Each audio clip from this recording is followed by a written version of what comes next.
سبحانك يا لا إله إلا أنت الغوث خلصنا من النار يا رب. اعوذ باللہ من الشیطان اللعین الرجیم. بسم اللہ الرحمن الرحیم. قال رسول اللہ صلی اللہ علیہ وآلہ وسلم ایہا الناس انہو قد اقبل الیکم شہر اللہ بالبرکۃ والرحمۃ والمغفرہ. ناظرین اکرام، ہماری گفتگو کا موضوع تھا رمضان المبارک اور خطبہ شعبانیہ. ہم اس مقام تک پہنچے کہ رسول کریم صلی اللہ علیہ وآلہ وسلم نے شعبان المعظم کے آخری ہفتے میں آخری جمعے کو جب خطبہ ارشاد فرمایا تو اس میں رمضان المبارک کی فضیلتیں بیان کی، اس کے مقامات بیان کیے اور اس میں ہماری ذمہ داریوں کا تعین فرمایا. اور اس میں رمضان المبارک کے حوالے سے جن اہم نکات کی طرف ہمیں متوجہ کیا وہ گویا ہماری زندگی کا سب سے بڑا سرمایہ ہے.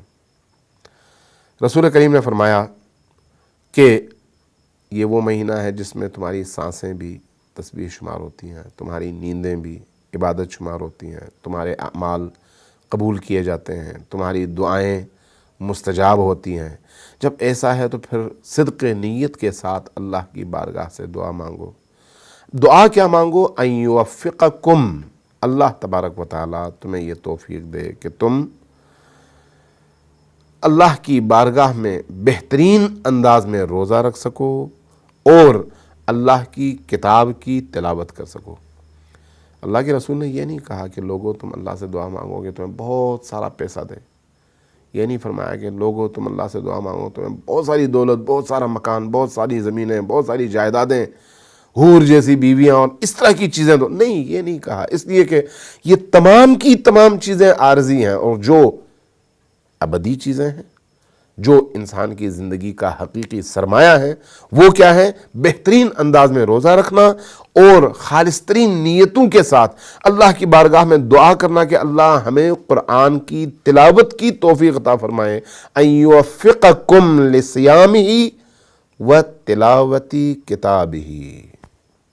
یہ ہماری دعاؤں کا محور اور مرکز ہونا چاہیے رسول کریم کی اس گفتگو اور آپ کے اس انتہائی بلیغ اور انسان ساز خطبے کی روشنی میں. فَإِنَّ الشَّقِي، رسول کریم کی اس حدیث پر ہم میں سے ہر ایک کو غور کرنا چاہیے. کیا فرمایا؟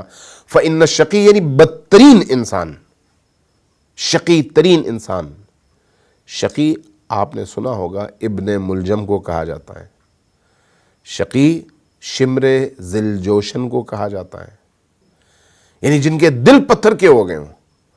فرمایا کہ فَإِنَّ الشَّقِي مَنْ حَرُمَ غُفْرَانَ اللَّهِ فِي هَذَا الشَّهْرِ الْعَظِيمِ. شقی ترین انسان وہ ہے جو اس مبارک ترین اور مقدس ترین مہینے میں اللہ کی مغفرتوں سے محروم رہے. اللہ کی مغفرت سے اگر کوئی محروم رہتا ہے تو اس سے زیادہ شقی، اس سے زیادہ بدقسمت، اس سے زیادہ بدبخت، بخت یعنی قسمت کے معنی میں، ایسا کوئی انسان دنیا میں نہیں ملے گا. فرمایا کہ فَإِنَّ الشَّقِي مَنْ حَرُمَ غُفْرَانَ اللَّهِ فِي هَذَا الشَّهْرِ الْعَظِيمِ. اب اس کے بعد آداب بتائے ہیں کہ اب آداب کیا ہیں.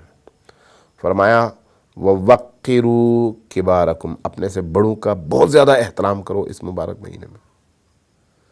عام مہینوں میں اگر تھوڑا سا کرتے تھے اس مہینے میں بہت زیادہ کرو. وَوَقِّرُوا كِبَارَكُمْ وَارْحَمُوا صِغَارَكُمْ، اپنے سے چھوٹوں سے بہت پیار، بہت محبت اور بہت احترام سے پیش آؤ.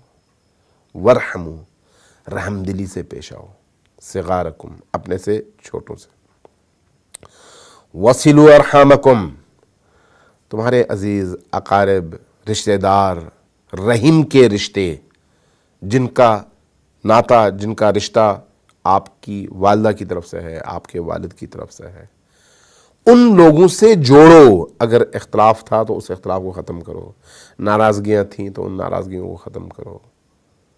وصلوا ارحامکم، اپنے رشتہ داروں سے، اپنے عزیزوں سے جوڑو رشتہ، قریب جاؤ، توبہ کرو، ان سے توبہ کرواؤ، غلطیوں پہ معافیاں مانگو، ایک دوسرے کے قریب ہو جاؤ۔ یہی کرو گے تو تب اللہ کی رحمتیں تم پر بارش برسائیں گی، یہ کرو گے تو اللہ کی مغفرتیں تم پر برسیں گی، یہ کرو گے تو اللہ کی طرف سے برکتوں کا پورا دریا تمہاری طرف بہتا ہوا چلا آئے گا۔ فرمایا وَاحْفِظُوا أَلْسِنَتَكُمْ، اپنی زبانوں کی حفاظت کرو۔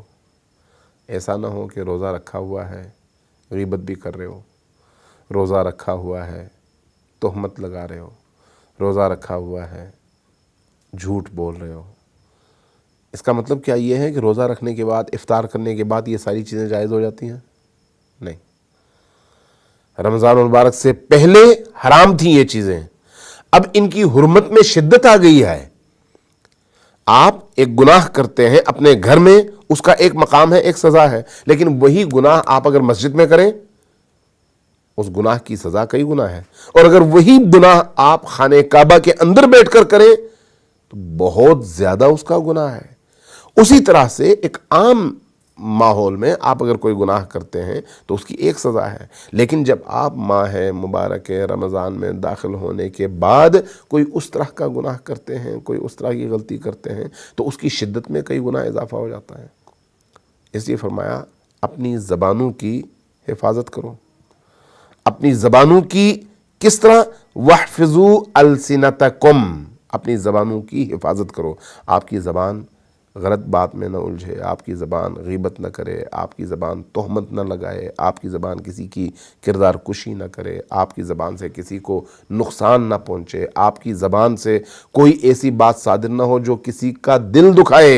وَاحْفِظُوا أَلْسِنَتَكُمْ وَغُضُّوا عَمَّا لَا يَحِلُّ النَّظَرُ إِلَيْهِ ابصارکم، ہر وہ چیز جو تمہیں اپنی طرف متوجہ کرے لیکن اللہ نے ان چیزوں سے روکا ہو، ان چیزوں سے اپنی نگاہوں کو چھپا لو۔ اپنی نگاہوں کو وہاں پر خرچ نہ کرو جہاں پر اللہ نے روکا ہے، وہاں پر خرچ کرو جہاں پر اللہ نے حکم دیا ہے۔ غلط چیزیں نہ دیکھو نہ دکھاؤ، ٹی وی پر، فیس بک پر، یوٹیوب پر، ٹویٹر پر، سوشل نیٹ ورکس پر، وہ چیزیں جو انسان کو اللہ سے دور کرتی ہیں۔ فرمایا کہ اپنی نگاہوں کی حفاظت کرو، اپنی نگاہوں کو بچاؤ، اپنی نگاہوں کو چھپاؤ، چونکہ یہ نگاہ جو ہے النظر یا ان النظر سہم من سہام ابلیس، یہ جو نگاہ ہے یہ ابلیس کے تیروں میں سے ایک تیر ہے۔ اگر ایک دفعہ تیر کمان پہ چڑھ کے کھنچ گیا اور چھٹ گیا تو اس کے بعد اس نے انسان کو مار دینا ہوتا ہے، اور یہی نگاہ بعض اوقات انسان کی روح کو قتل کر دیتی ہے۔ یہی غلط نگاہ انسان کی عقل کو مار دیتی ہے، یہی غلط نگاہ انسان کی روح کو چھلنی کر دیتی ہے۔ اس لیے فرمایا کہ اپنی نگاہوں کو غضو، اپنی نگاہوں کو چھپاؤ، اما لا یحل، ان چیزوں سے جنہیں اللہ نے حلال قرار نہیں دیا، وَعَمَّا لَا يَحِلُّ الْإِسْتِمَاعُ إِلَيْهِ أَسْمَاعَكُمْ، اور جن چیزوں کے سننے پر اللہ نے پابندی لگائی، یہ نہ سنو، گانے نہ سنو، غیبتیں نہ سنو، کوئی اگر جھوٹ بولتا ہے نہ سنو، کوئی اگر تہمت لگاتا ہے نہ سنو، کوئی اگر کردار کشی کی کوشش کرتا ہے کسی بھی مومن کی، کسی بھی انسان کی، کسی بھی مسلمان کی، نہ سنو، روکو۔ جہاں پر خود رکو وہیں پر دوسروں کو بھی روکو، جہاں پر خود نہ دیکھو وہاں پر دوسروں کو بھی دیکھنے سے روکو، اور اگر کوئی بولتا ہو تو اس کو بھی روکو کہ تم بھی نہ بولو، اس لیے یہ حرام ہے، اور حرام کو بولنا بھی حرام ہے، سننا بھی حرام ہے۔ اما لا يحل الاستماع الیہ اسماعکم وتحننوا علی ایتام الناس یتحنن علی ایتامکم، دوسروں کے یتیموں سے شفقت سے پیش آؤ، رحم دلی سے پیش آؤ، پیار سے پیش آؤ، ان کے سر پر ہاتھ رکھو۔ جب تم یہ کام کرو گے تو تمہارے یتیموں پر دوسرے لوگ بھی اسی طرح سے رحم دلی سے، پیار سے، محبت سے ان کے ساتھ سلوک کریں گے اور ان کی مشکلات کو دور کرنے کی کوشش کریں گے۔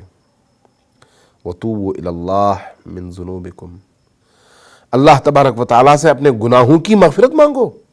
توبوا الی اللہ، توبہ کرو، اس لیے کہ یہ مہینہ توبے کا مہینہ ہے، یہ مہینہ گریہ کرنے کا مہینہ ہے، یہ مہینہ مناجاتوں کا مہینہ ہے، یہ مہینہ اللہ تبارک و تعالیٰ سے اپنے ٹوٹے ہوئے دلوں کو جوڑنے کا مہینہ ہے، یہ مہینہ اللہ سے دور دلوں کو اللہ کے قریب کرنے کا مہینہ ہے۔ وَتُوبُوا إِلَى اللَّهِ، قرآن کہتا ہے وَتُوبُوا إِلَى اللَّهِ تَوْبَةً نَصُوحًا، ایسا توبہ جس میں برگشت نہ ہو، اس طرح سے توبہ کرو۔ توبہ کرو گے تو یہی توبہ تمہیں پاکیزہ کرے گا۔ توبے کی پاکیزگی کے بعد تمہیں پر ملیں گے، پرواز کرو گے اللہ کی بارگاہ میں، پوری دنیا تمہارے قدموں پر ہوگی، اس لیے کہ تم اللہ کے قدموں میں ہو، اللہ کی بارگاہ میں تم نے اپنا سر جھکایا ہے۔ جو اللہ کی بارگاہ میں سر جھکاتا ہے، پوری دنیا کے سر اللہ اس کی بارگاہ میں جھکا دیتا ہے۔ توبوا الی اللہ وتوبوا، اللہ کی بارگاہ میں توبہ کرو۔ کس طرح سے توبہ؟ من ذنوبکم، اپنے گناہوں سے۔